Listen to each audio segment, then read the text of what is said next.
Have you ever wondered why some people making six figures still live paycheck to paycheck while others making half that amount are building wealth? The shocking truth is that 90% of what we call money problems aren't actually money problems at all. They're something much deeper. And once you understand what they really are, everything changes. I'm about to reveal the hidden psychology behind financial struggle that nobody talks about. And by the end of this video, you'll see your relationship with money in a completely different light. This isn't about budgeting tips or investment strategies. This is about the invisible forces that have been sabotaging your financial success without you even knowing it. Let me start with a story that might sound familiar. Sarah makes $80,000 a year as a marketing manager. She's smart, educated, and hardworking. Yet every month, she finds herself stressed about money, wondering where it all went. She blames her salary, her expenses, the economy. But here's what Sarah doesn't realize. Her real problem isn't the numbers in her bank account. The truth is, money problems are actually identity problems disguised as financial issues. When someone says they can't save money, what they're really revealing is how they see themselves. Are they someone who deserves financial security? Are they worthy of abundance? Do they believe they're capable of making good decisions? These deep-seated beliefs control every financial choice they make, often without them realizing it. Think about the last time you made an impulse purchase. In that moment, you weren't just buying a product. You were buying into a version of yourself. Maybe it was the version who deserves nice things, or the version who fits in with a certain crowd, or the version who has their life together. The purchase wasn't about the item at all. It was about identity. This is where it gets really interesting. Most people try to solve money problems with money solutions. They create budgets, track expenses, look for ways to increase income. But if the root cause is psychological, these surface-level fixes are like putting a bandage on a broken bone. They might provide temporary relief, but they don't address the underlying issue. Consider two different people who both want to save money for an emergency fund. Person A grew up in a household where money was always scarce, where every purchase was a source of stress and arguments. Person B grew up seeing their parents make thoughtful financial decisions and plan for the future. Even if both people have the same income and expenses today, their relationship with saving will be completely different. Person A might feel guilty or anxious about setting money aside, as if they're depriving themselves of something they deserve right now.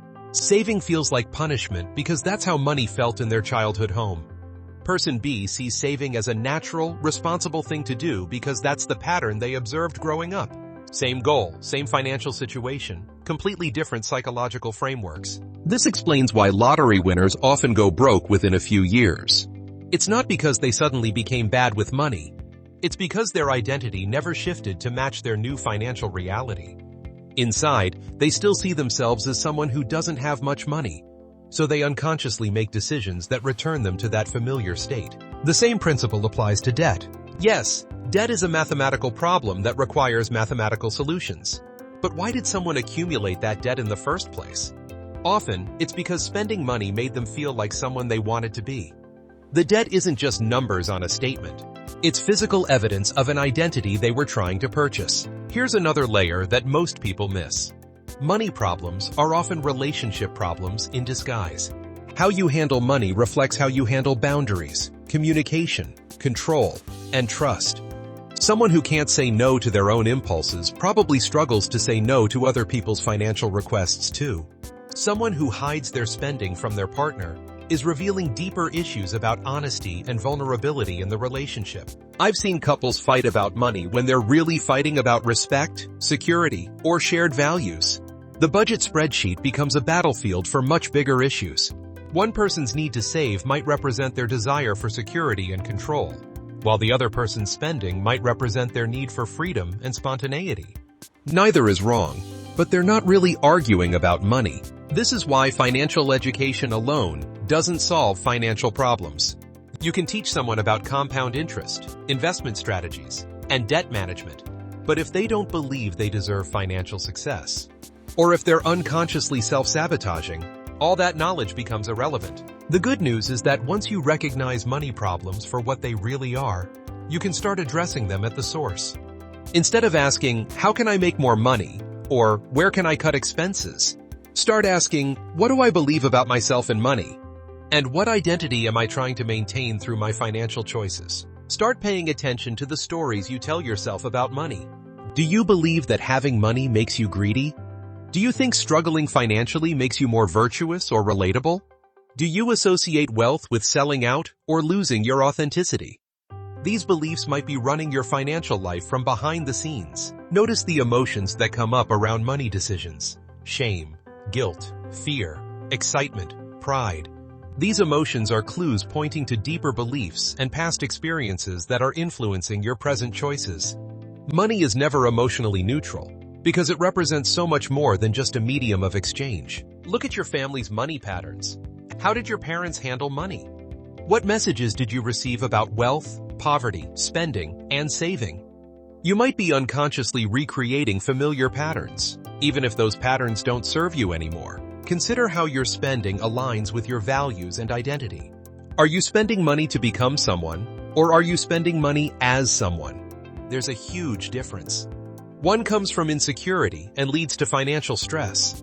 The other comes from authenticity and leads to financial peace. The most successful people I know don't just manage money well. They've aligned their financial behavior with their authentic identity and values. They spend money on things that genuinely matter to them and say no to things that don't. They save money not because they have to, but because it reflects who they are and what they value. This shift from external solutions to internal awareness is what transforms your entire financial life. When you stop trying to fix money problems with money tools and start addressing the psychological and emotional roots, everything becomes easier. Budgeting stops feeling like restriction and starts feeling like self-care. Saving stops feeling like deprivation and starts feeling like self-respect. Your relationship with money is really your relationship with yourself. It reflects your self-worth, your values, your fears, and your dreams. When you heal that relationship, the external numbers naturally start to align. You stop fighting against yourself and start working with yourself toward goals that actually matter to you. So the next time you're facing what seems like a money problem, pause and ask yourself, what is this really about? What part of my identity is involved here? What deeper need am I trying to meet? The answers might surprise you, and they'll definitely change how you approach the solution. Remember, money is just a tool. The real work isn't learning to use the tool better. It's becoming the kind of person who naturally uses tools in ways that create the life they actually want to live.